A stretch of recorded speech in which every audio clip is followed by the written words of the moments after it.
session for today. It's really good to see so many of you who have stayed here. It really is encouraging. I was at an accounting seminar earlier this week. It was riveting, by the way. Allow me to speak highly of my profession. But by the end of the day, some of the seats were empty. But to see so many of you here, it really shows the dedication and passion that you have to improve the health of all Kansans, and you are to be commended for that. We will not disappoint with the final session. It was set up by the opening address by the Foundation's president, Steve Cohen, this morning when he provided a snapshot of the impending demographic changes that are on the horizon for Kansas. At your seats, we passed out a demographic report. You should see that at your seats. That goes into further detail of the impending changes that Kansas is going to experience. This commission was this report was commissioned by the Foundation, and it was conducted and analyzed by the Kansas Health Institute. I think you'll find it quite interesting when you have the moment later this evening to review it in further detail. To expand on these numbers, as well as to share some of his own research regarding population and equity, Dr. Manuel Pastor is going to be our keynote speaker for the final session. Dr. Pastor is a professor of sociology and American studies and ethnicity at the University of Southern California. Additionally, he directs the program for environmental and regional equity at USC and is Center for the Study of Immigrant Integration. Dr. Pastor is pretty busy, wouldn't you agree? But that's not all of his accolades. He's a noted author, responsible for numerous books, including Equity, Growth, and Community, for which you have a card in your packet that describes how you can get a free digital download of that publication, as well as his latest book, State of Resistance. You have that in your packets as well. Please help me welcome to Kansas one of our nation's foremost authorities on demographics and race, Dr. Manuel Pastor.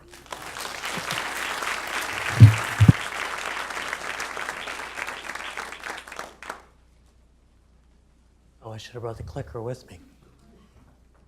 So I want to thank Stefan for that kind introduction. I would let you know that I'm an economist by training, and it said about economists that they're people who wanted to be accountants but didn't have sufficient personality.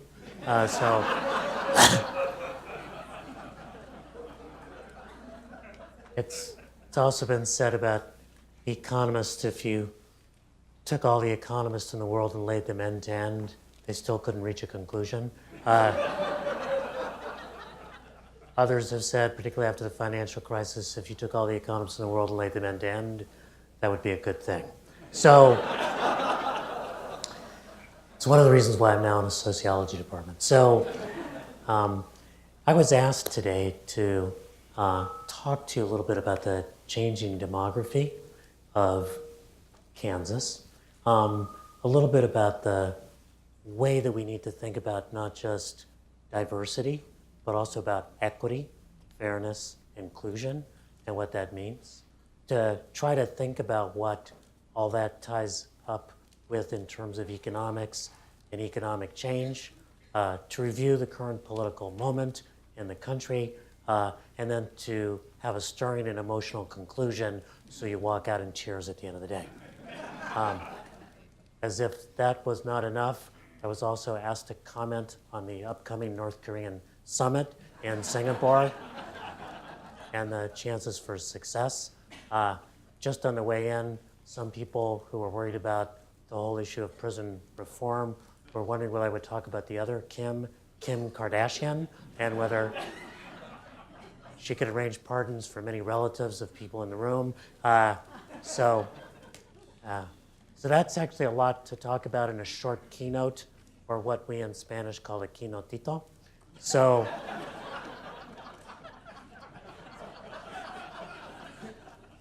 I'm going to try to cover at least some of that, particularly the equity, growth, and community in a changing, and partly because of those changes, divided America. So I'll talk, but I always like to let people know before I start speaking that while I'm speaking, my voice might break a little bit or disappear a little bit. You might think that it's because I'm emotional being in Kansas with all of you. That's partly true. But also I have a speech condition that's called spasmodic dysphonia. Health people should know about this. Spasms around the voice box, which can cause your voice to break. Diane Rehm on NPR has it, Bobby Kennedy Jr., now me. And I always like to let audiences know that it does get treated, this is true, once a month with Botox. Because that's how we treat everything in Los Angeles. It really pretty much works for us. So if you've been paying attention to the demographic change, the way that people are talking about it in the United States, the sort of big headline here is that the US, and we'll turn to Kansas in just a minute or two, will become majority people of color by the year 2043, 2044. By about 10 years before that, the majority of the workforce in the United States will be people of color.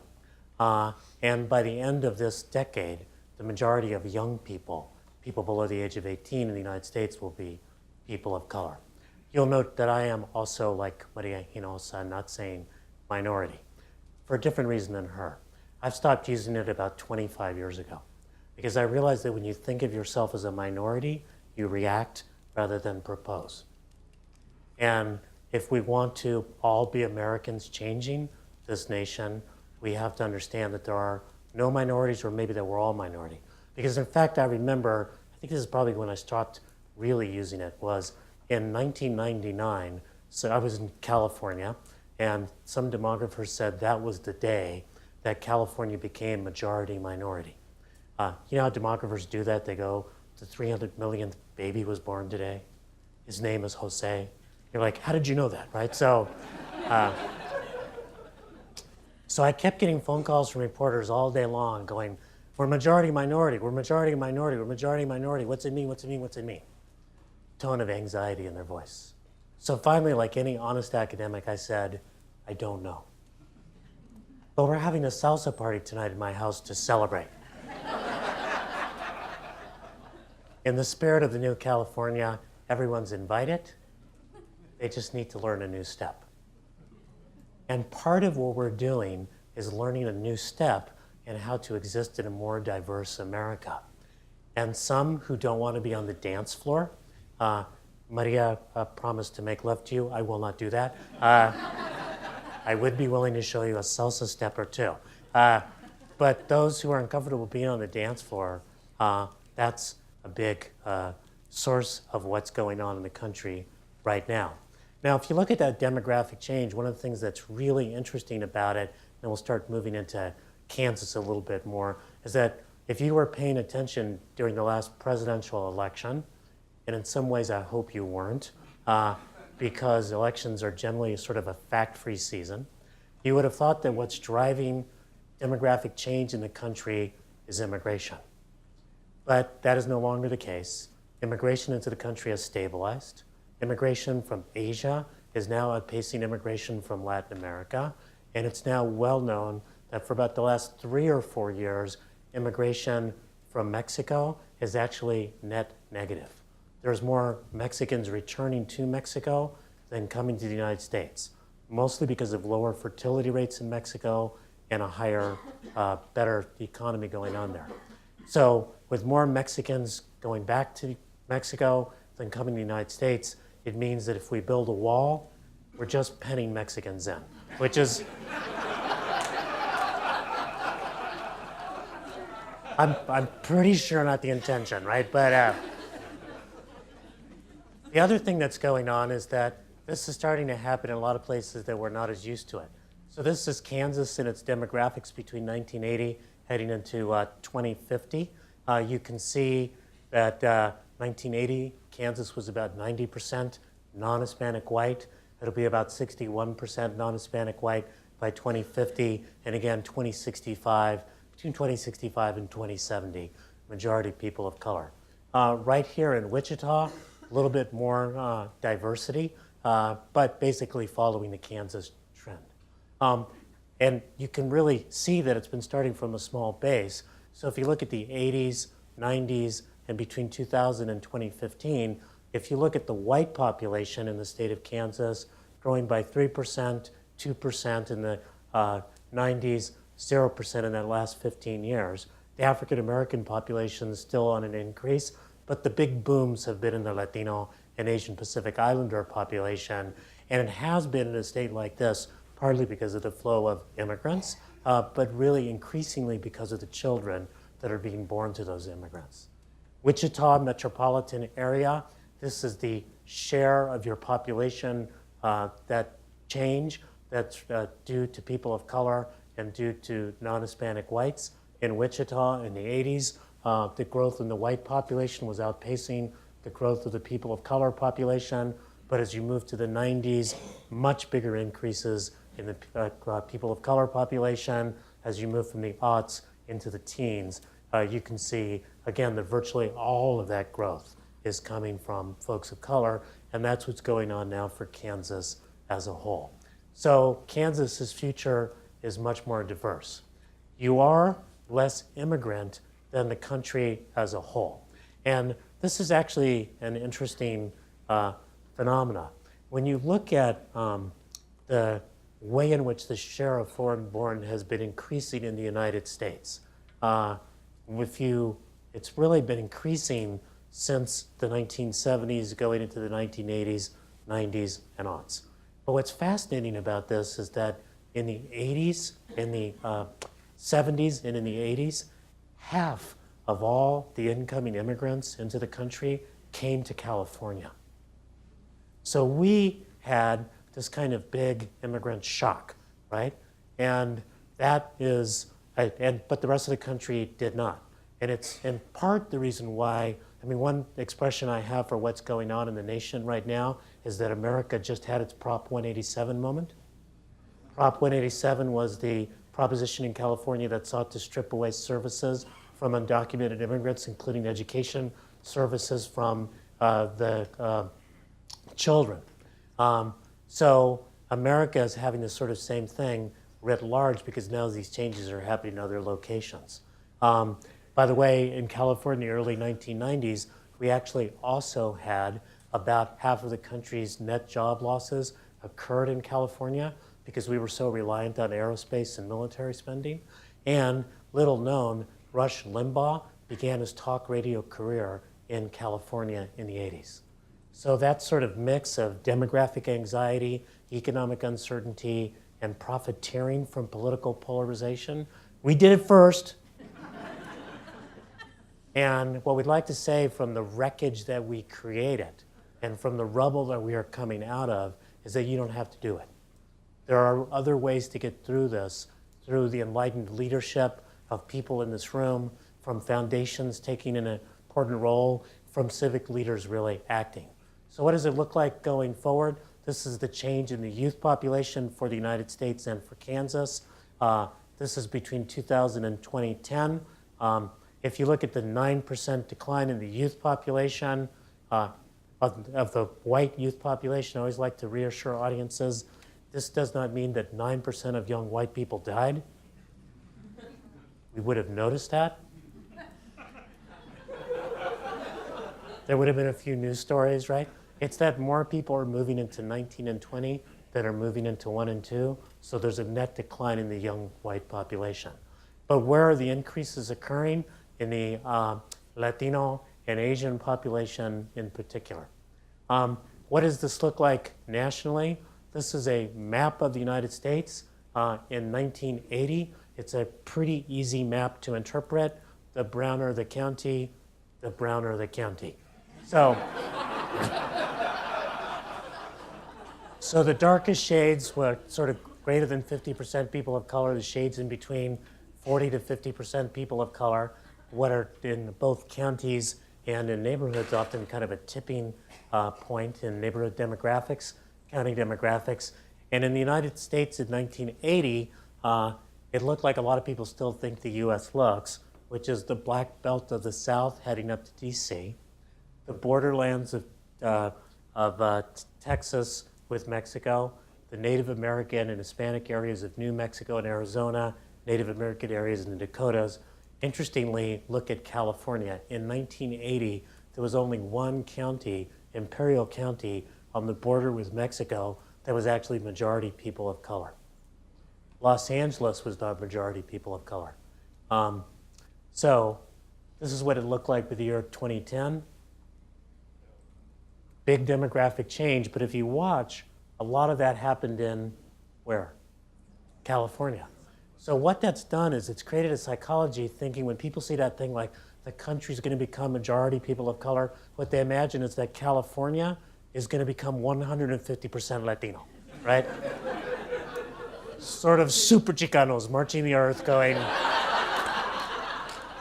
Aslanike, we're back, la reconquista, right? So, but in fact, our demographic change is slowing down in the only large metropolitan area in the last 10 years. The only large metro area in the last 10 years that did not see an increase in the number of Hispanic children, Los Angeles. Because we've got a much more US-born or long-term immigrant population whose family patterns, how many children you have, are getting closer to the US norm of replacement, right? So where is the change occurring going forward? It's going to occur in the rest of the country, including Kansas, and in some unexpected places. So for example, look at Utah, and in particular Salt Lake City. Salt Lake City will become majority people of color before the country does. Now I know what you're thinking. Salt Lake, isn't that not just white, but sort of shiny white, right? Sort of Book of Mormon white, right? And that was the case. In 1970, Salt Lake Metro was a place that was about 95% non-Hispanic white. But they've actually had a lot of immigrants coming in. Salt Lake, in its own way, has been very welcoming to immigrants.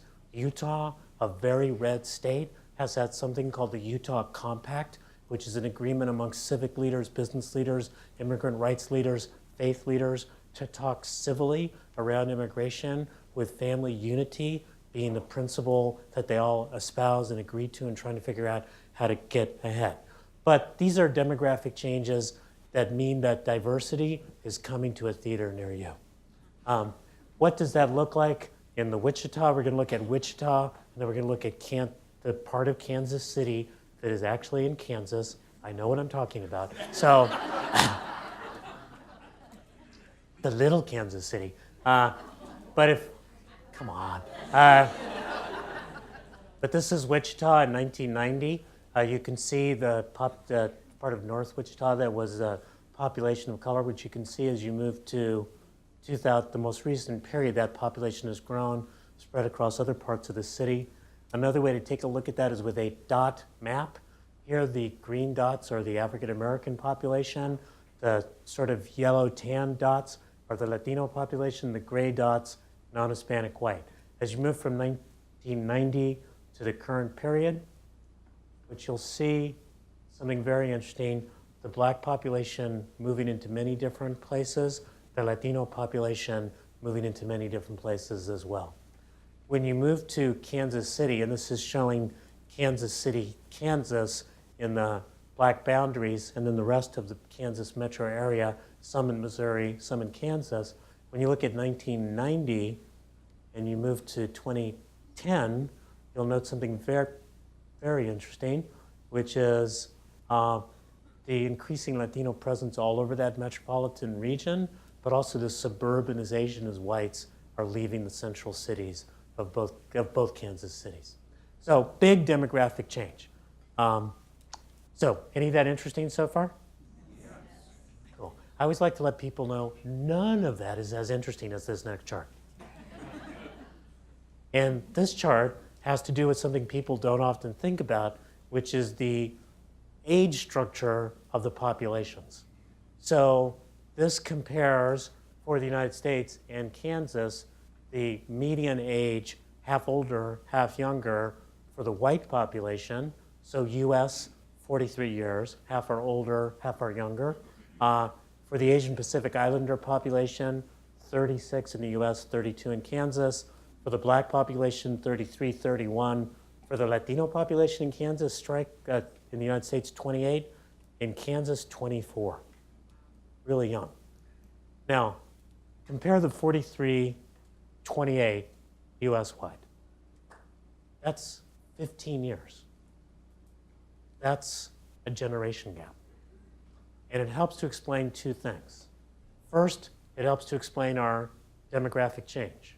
Because when you're 28, you're in prime family formation age. When you're 43, you think you're in prime family formation age, right? You may well be, Godspeed. But it also helps to explain some of our political conflicts because we have an older generation looking at a younger generation, not seeing itself and not making the investments that are necessary for that younger generation to thrive. And you might be thinking that's something that's just postulated or a good throwaway line. One story to help you understand it, and then one bit of data to really drive it home. The story, but it's a data story because can you tell that I like data?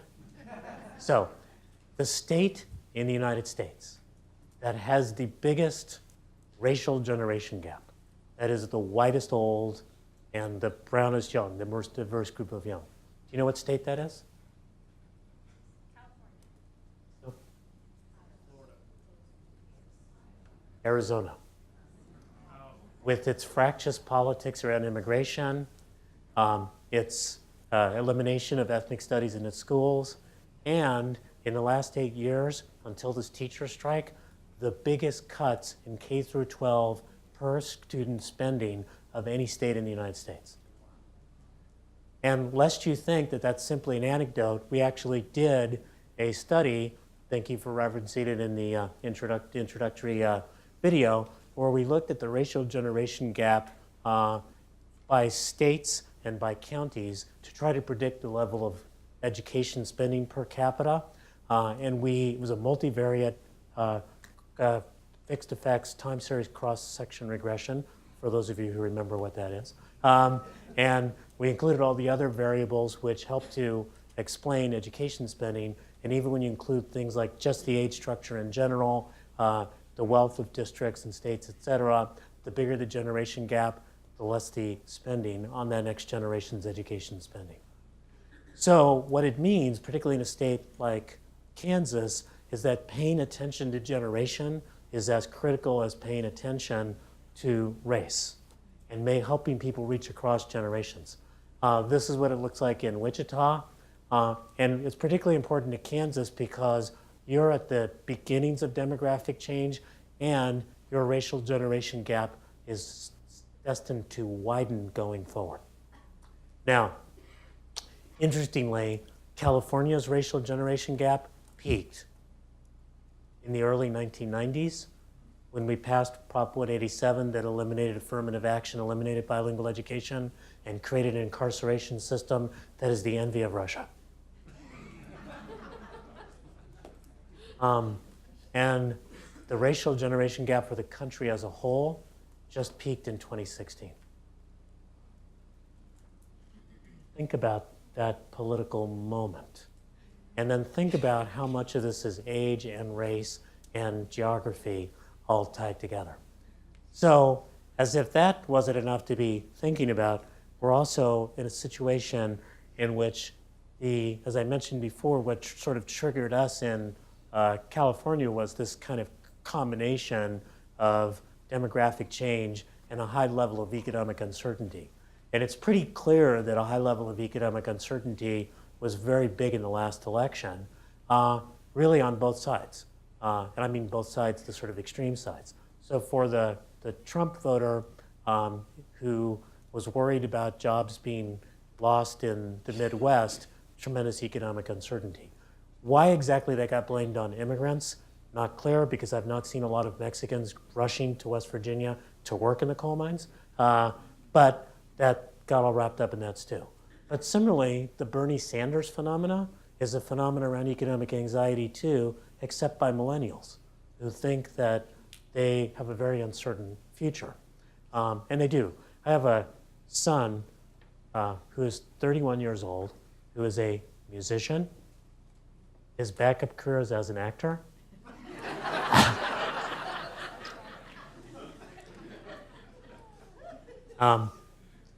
He's got a great girlfriend. He had a great girlfriend a while ago before. The previous girlfriend he came to, he was 26, and she was 23, and he said, Dad, I got to talk to you about her. I said, what? He said, she's from an entirely different generation. I was like, that's 3 years, Joaquin. How is that possible? And he said, like, she came of age during the Great Recession. She thinks she will never have a real job. So we've got a younger generation that's growing up thinking they're never going to be able to buy a house. They're never going to be able to really get out from under. And that economic anxiety is affecting all of us.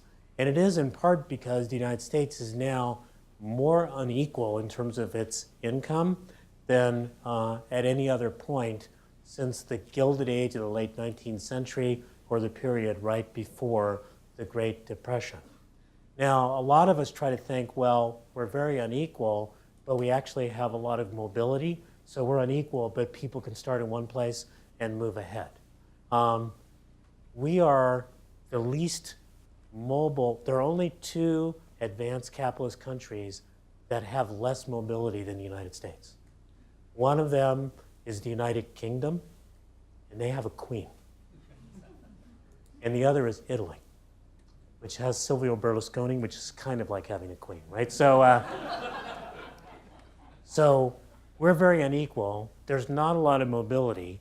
Some of it's about the 1% running away from the rest of us. That's a big phenomena. But another part of that is what's happening just beneath that 1% with everybody else in the labor market. And what's happening beneath that 1% is this is for full-time year-round workers, those who are at the 90th percentile, meaning 10% earn more, 90% earn less, the 80th percentile, 20% earn more, 80% earn less, 50th, 20th, and 10th. So Kansas is a little bit less extreme than the rest of the country as a whole. But what you can see is that for those at the top of the labor market, their incomes have actually risen in the last 25 years. For those at the bottom, their incomes have actually fallen. The way I think about this, that's easy to explain, I'm a professor. I make a lot more money than professors ever used to make because I can speak a couple of languages, I'm technologically pretty literate, etc. My dad was a janitor. If he was alive, he would make a lot less money than janitors made. So the 1%'s run away with the rest, but beneath that, there's tremendous uncertainty in the economy. And that's impacting how people feel about change. This is some data on Kansas. There's clear racial disparities as well in terms of earning. This is for, again, workers who earn at least $15 an hour. About 71% of white workers in Kansas earn $15 an hour. Only 62% of African American workers, only about 43% of Latino workers. So you've got this tremendous sense of income inequity as well. So there's a gender gap for each of these different groups, and this is for year-round full-time workers. For each of these different groups, women are making less than men. And Black and Latino families have much higher poverty rates. So what I'm going to do is jump over some stuff. So I'd like to say that there's some good news ahead, but the good news is what we will make, not what we will see in the current data. Because if you look at the current education profile in Kansas for whites compared to African Americans, compared to Latinos, Asian Pacific Islanders, you'll note something. The college completion rate for whites, 36%. For African Americans, less than 20%. 40% of Latino adults have less than a high school degree. A lot of those are the immigrants who recently arrived. But there's also phenomena going on with the kids. And this is a measure of how many kids are in schools that are called high poverty schools. That is, schools where more than 75% of the kids are on free and reduced lunch. And what you'll see, and we know that in those high poverty schools, often teachers are not as well resourced or as well trained. We know that often there's challenges in terms of resources, et cetera.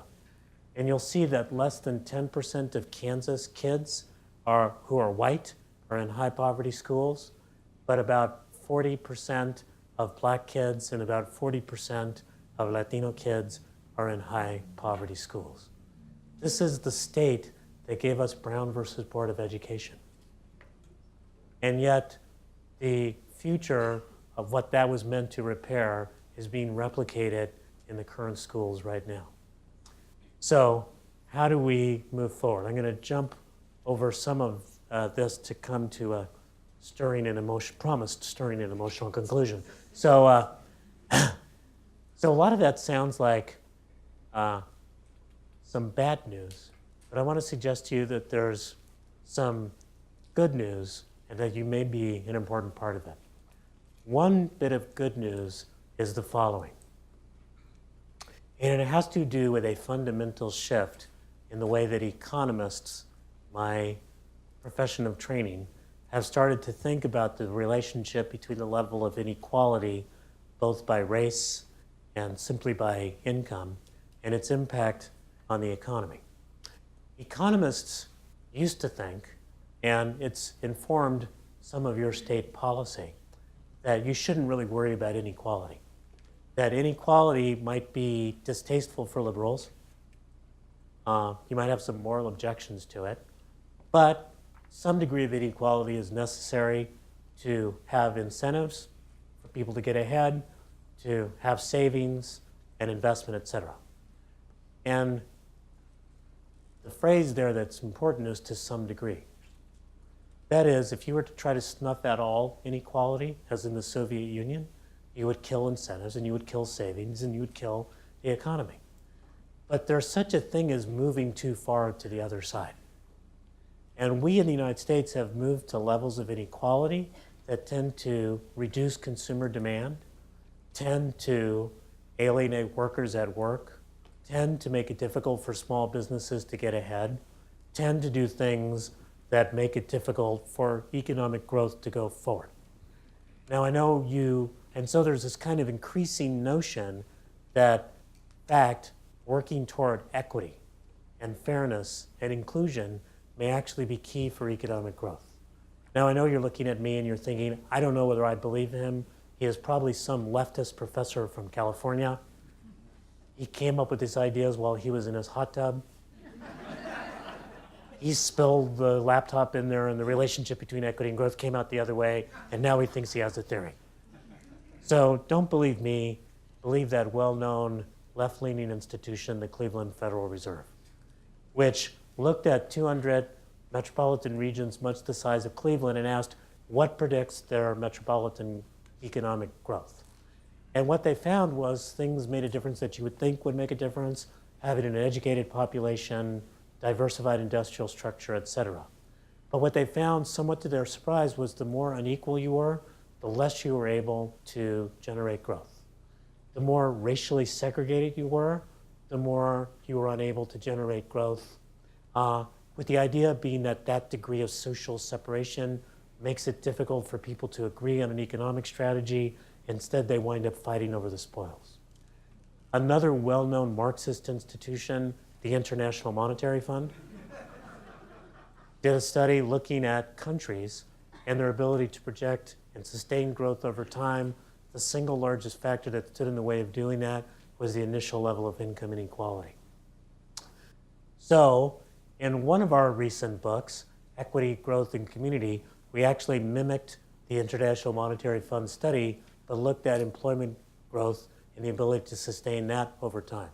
And what we found out was that income inequality, racial segregation, and a measure that we called metropolitan fragmentation, which is when you've got a lot of different governments within one metropolitan area and they're not coordinating. Does that happen here at times? So one of the things is that's also a drag on being able to sustain growth. But interestingly, in that book, what we did, and I'll kind of jump over this and then get to the conclusion, so we do have time for a few more questions, is we wound up doing something that economists don't normally do. Talk to people. Right? Normally what we do, if anybody's trained this way, is you cook up things and you go to models and you write them down and you, from the safety of your office, run regressions. If someone says we have to do a case study, then we try to choose places that have cappuccino bars and Italian restaurants, right? So what we did instead was use a data-driven approach to ask which places are getting it right in terms of putting equity and growth together, which places might be getting it wrong. We actually did this over the course of 2 books, so it's 17 case studies, but in this book we did 11. And what we found out was something really interesting. So we thought we were going to find out a lot of structural factors, like it had to do with your industrial structure, or had to do with something you could completely quantify. Here's what we found out. It had to do with whether or not communities were talking to each other.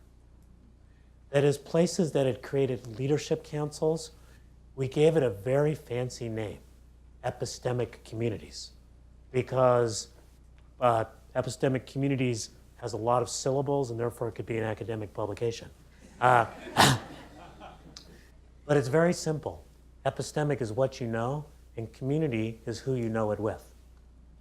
And if you are able to create knowledge communities at a regional level where people meet face to face, race to race, place to place, they wind up seeing each other in each other and finding those points of common ground that can lead a region to be able to sustain prosperity and equity over time. So we found this in places, I'm going to jump over the slides that do this and get to the end, in places as diverse as Salt Lake City. I know that when I arrived there, the thing that and it turns out Salt Lake's done very well. And it's a red state it's kind of a blue island in a red state, but it's not the politics so much as it is the fact that they've generated a lot of mechanisms for people to plan the region together and to come into conversation. I know when I arrived at the airport, I was met by people who were so excited to show me the new light rail from the airport to the downtown. And the reason they were excited was because it went through the lowest income Hispanic neighborhood in Salt Lake and allowed people to access jobs either in downtown or at the airport. And they were proud that equity was an important part of the way they were laying that out. We went to other places like that too. We also found out something that was really interesting by going to a place like San Antonio, which now talks constantly about collaboration, and in 2012 actually passed a sales tax increase on itself to fund pre-K for disadvantaged kids with support not only from the social justice advocates and foundations, but also from the San Antonio Chamber of Commerce, who viewed it as being a workforce development issue for the next 20 years. But here was the interesting thing about San Antonio. If you'd gone to San Antonio 40 years ago, they were at each other's throats. They were fighting all the time. And I raise this because what people think is that collaboration is going to be people getting together. It'll be like that ride at Disneyland, It's a Small World After All, where all the children are singing. If you're collaborating with people you already know, you're just hanging out with your friends. Collaboration is principled conflict. It's finding people that you have a conflict with, having some principles about how you would conflict honorably, but also having some principles and goals that you share.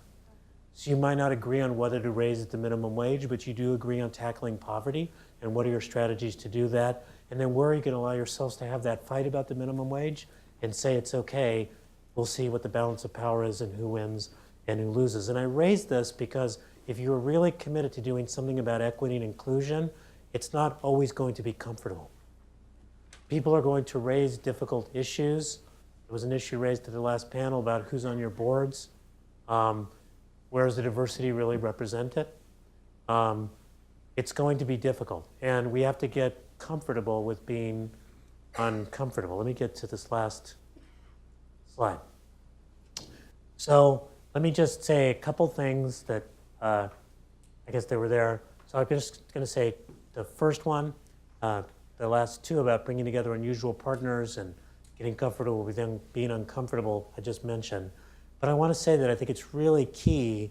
We often think that what we're going to do is to sort of grow the economy or fix our finances or think about our political system, and then we're going to think about equity, inclusion, and fairness. But really, it's important to have equity be baked in, not sprinkled on. It needs to be an important part of your starting point in order to, so if you're having a conversation about workforce development and you're not talking about how do you re-enter the population exiting the incarceration system, you're not having a conversation about workforce development that'll be sustainable over time. How do you put equity in the front? And partly because of the stories that Maria told, I thought it'd be useful for me to end on a story as well. About what I think we all sort of need to think about and do going forward. And it's my story, but like any son of an immigrant, I've got to start a generation earlier with my dad, who arrived in the United States in the 1930s with papers that were imperfect. When World War II came, he was given a choice between being deported or joining the US Army. And this is literally true. He couldn't figure out what to do, so he gave a penny to my cousin Carlitos, who flipped it. That's how the decision was made. My dad and the penny went to the war, both came back safe. A generation later, his son is a full professor with an endowed chair at the University of Southern California.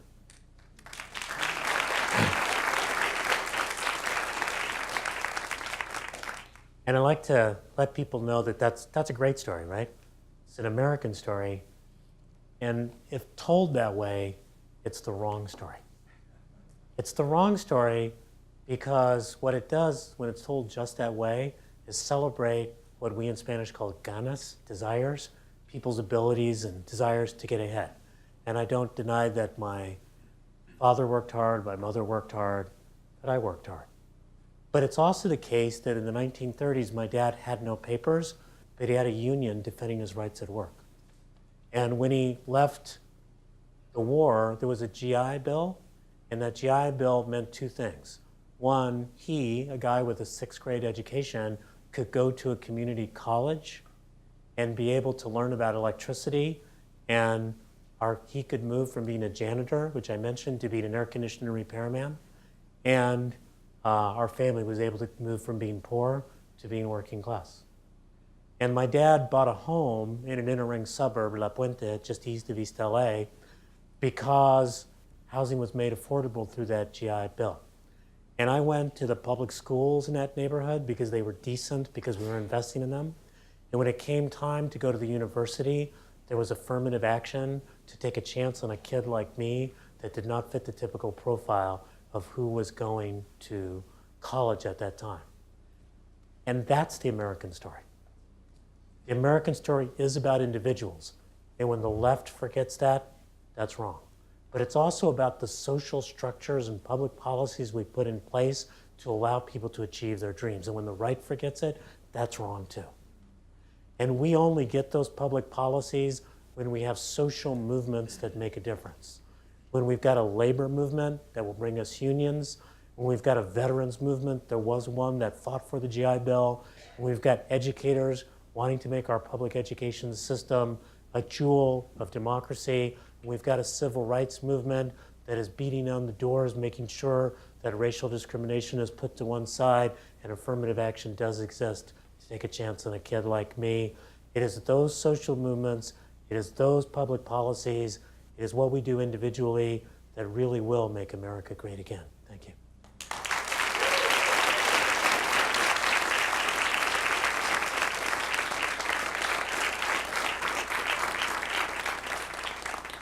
We have about 20 minutes for questions for Dr. Pastor.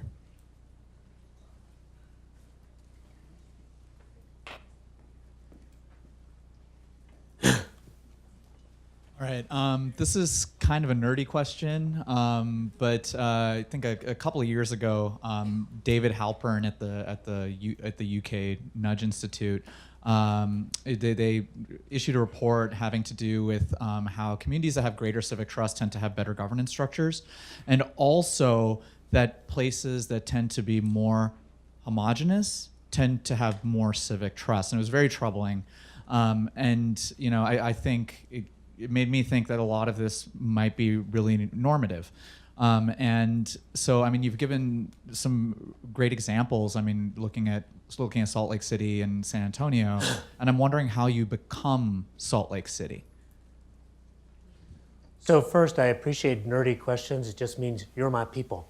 So that it's true. There's a body of, well, there's a couple things about this research which I think are really key.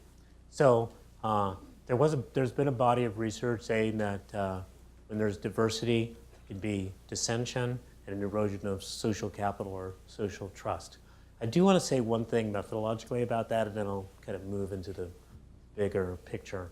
One is that the most famous book about this is Robert Putnam's book, Bowling Alone, which is about the erosion of social trust. And the way he measured it is whether or not people are bowling in bowling associations. And I know Bob, and I've always said to Bob, they may be bowling alone, but they're playing soccer together, right? That is, you're looking for social cohesion in all the wrong places because you're looking for it just in old structures of cohesion. So we need to think about our measurements. The second thing is that I think that there is an element of truth that in the period of shock and change, that there are lots of tensions. But if you come to California, spend your dollars, we love it. We're supposed to be a big disaster zone. We've got the 5th largest economy in the world. We get half of the nation's venture capital to our industries. We raised the minimum wage to $15 an hour. We're, a so-called sanctuary state, which means it's actually safer. We've raised taxes on millionaires, haven't gone anywhere. And there's a tremendous amount of social cohesion because we went through a process of change and dissension, and we realized that we were shooting ourselves in the foot by being so divided. And so, it's not automatic that people are going to develop social trust when there's heterogeneity, non-homogeneity. It requires work. And that work has to be very intentional. And there are ways to do it. So I'm going to give you one that I think is, I recommend almost everywhere in the country. Take older white Kansans to naturalization ceremonies. People begin to realize that you become American not by race or ethnicity, but by agreeing to a set of values and principles, and that's really what defines who we are as Americans. And if you can get older Kansans helping with preparing people for naturalization tests and things like that, first, if you ever do that, you're going to realize how much about the Constitution you forgot since 8th grade.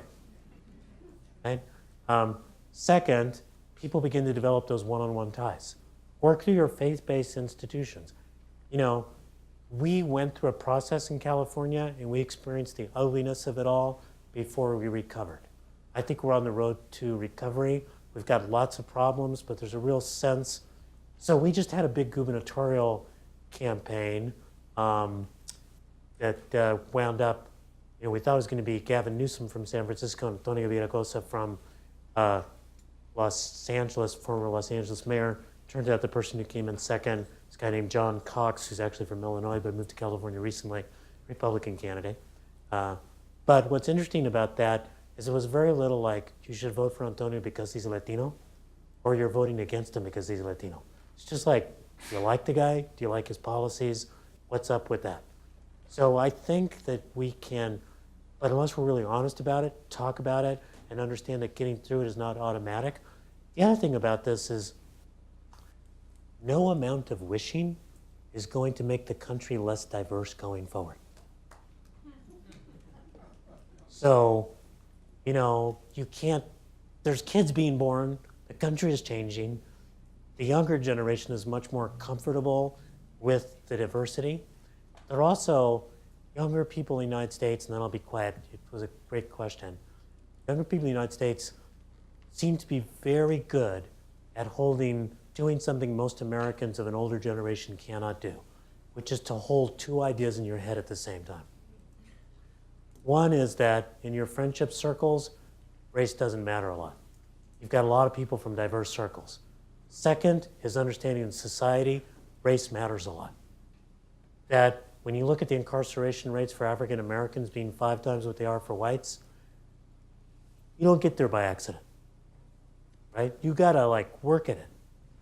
You gotta design a system that will do that. And we have. So we need to understand that for this younger generation, they're getting through this. They're also committed to working together to eliminate the structures that make race have a socially salient impact. Other questions? Thanks for being here. I'd love to hear more about the knowledge communities that are the case studies of success. What are they doing to bake equity and inclusion in from the beginning to make sure that the right people are part of those communities to have good, productive, healthy dissent? Great. So a couple things I think are really important. And I'll just name 3. So first, data. So one thing that's really important is creating data projects. You've got one with the changing demography of the state, but I think it's also to measure equity and how you're doing. And so one thing we've developed with a group called PolicyLink is something called the National Equity Atlas. Do people know about that? Okay. So some of you do. If you go on the National Equity Atlas, you could pretty much reproduce almost all the charts I gave in my talk, which means I would never be invited anywhere again. So, don't spend too much time there. But we created a website where you can get equity data on the 150 top metropolitan regions, the 100 largest cities, all 50 states plus DC, and the United States. And it does a lot of disaggregation by race, nativity, gender. Then, for example, within the Black community, distinguishing Black immigrants from US-born or African Americans, et cetera. So data projects turn out, I think, to be really important, and they need to really measure sort of equity in key ways. A second thing that I think is very important is the development of leadership programs. I know this is a leadership conference center. One place that you might not well, I always love when I'm out lifting up places that are very Republican, because I think it's kind of interesting to find those places. So for example, Jacksonville, Florida, which has 2 interesting characteristics about it. One, by the way, it's true of Charlotte too, which is you can't do a suburb, because as soon as you do development, the city absorbs you. So you can't get out of the city. So since you can't get out of the city, you have to make the city better. But the other thing is that they've had something called the Jacksonville Community Council for years, just stopped. They've exported their model in many different places, where they bring together young leaders from around the region and they choose a project. How are we going to work on homelessness together? How are we going to work on immigrant integration together? How are we going to work on reentry together? And they bring people from the business community, nonprofit, political, et cetera, and they get them to develop an understanding and respect for each other through working on a project together. And that's the third thing that we found is really critical in these regions is repeated interactions. So one way to think about this is that coalitions are episodic and fleeting. If you get together to fight on one particular thing or to work together on one particular thing, it's different than having an ongoing leadership table where you get together to work on multiple things and develop relationships over time. So repeated interactions. The other thing that I think is particularly important, is to bring business in. So I guess it's a fourth thing. And they can come in some interesting ways. So for example, Dubuque, Iowa, which is not profiled, but it's one of the places that I spent some time a year or so ago. They had an IBM back office move in. they were really excited because it was going to really recuperate downtown Dubuque. And like within the first few weeks, some of their Arabic engineers experienced people being suspicious, calling them epithets, etc. And IBM was like, okay, we're gonna like get out of here. And the business community was like, no, we're gonna start racial reconciliation classes. So I think kind of understanding that the business community can really be an ally on this is really critical. And here's the reason why. Because for most businesses, they are, thinking about the diversity as new consumers and new workers. They often feel less of a threat. So I think that's a really crucial part of this too. It's the end of the day. If you want to go have a martini, it's fine with me. So maybe one more We have question. one over there. Yeah. My question is, who would you approach in a small county, is where I'm from, if you wanted to get this education such as you presented? There's no way I could take this back and say, hey guys, guess what I heard? It's not possible.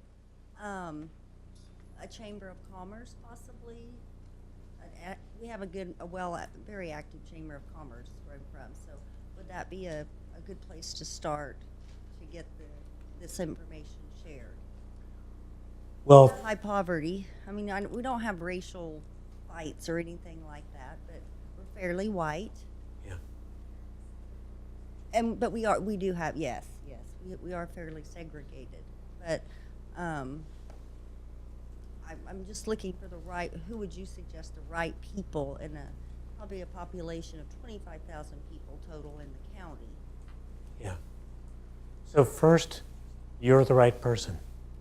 Well, yeah, I'm not sharp enough though. I need the data and facts are kind of up here to me. And I think going one-on-one with people and explaining And what you I think do you that learned. well. I can do that, but I have to know I've got facts in my hand, and I can usually, if I've got that, I can usually find the right person. Yeah. But I always want it now, Yeah. which is why I'm thinking starting with a group. Well, I think working with chambers is really important. Working with faith communities is really important too. We have those. So I think Very that's active faith community. Yeah, that's very critical. And I think trying to figure out, there's a whole series of things around the country that's a group called Welcoming America, which spends a lot of work on helping smaller communities deal with demographic change and particularly the arrival of immigrants. There's a great book by a friend of mine, Ali Noorani, who heads the National Immigration Forum, works with a lot of conservatives, actually, groups on how to reduce the anxiety around immigration. And he's got this great thing where he says, the Juan or Ahmed you know is a lot less scary than the Juan or Ahmed you don't know. So, Right. so there's a lot of like, how do you really create those kind of personal things to share the end of Ramadan together across faith communities? How do you bring people together around meals, etc.? So I think the challenge, I think, is that we are sometimes looking for the best communicator or the best messenger, when in fact the authenticity of it may actually be whether or not you and your neighbors can get together and talk about some of these things and really move forward. So I will close with that, but I want to, by the way, this is my newest book, State of Resistance, very good.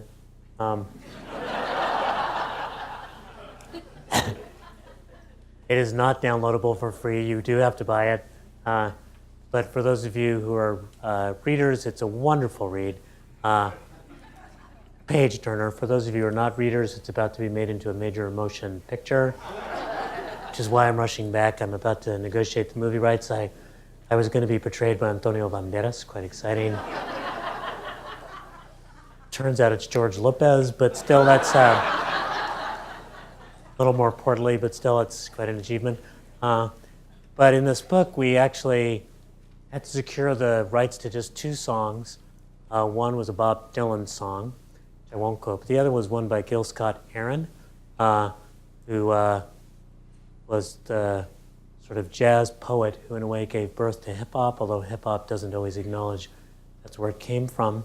He's got a wonderful song called Ain't No Such Thing as a Superman that says, you alone have the wisdom. You can make the world what it want to be, what it ought to be. Someday you'll see, once you understand, that there ain't no such thing as a Superman. And what he means by that is that there's no one leader who's either going to take us out of this mess, or for those of you who spend all of your time worrying about Trump, there's no one person on the other side that's the reason why we're in this mess. We all have to step up. We all have to lead, because there is no such thing as a Superman or Superwoman, but there can be such a thing as a super region and a super state and a super health foundation. Thank you.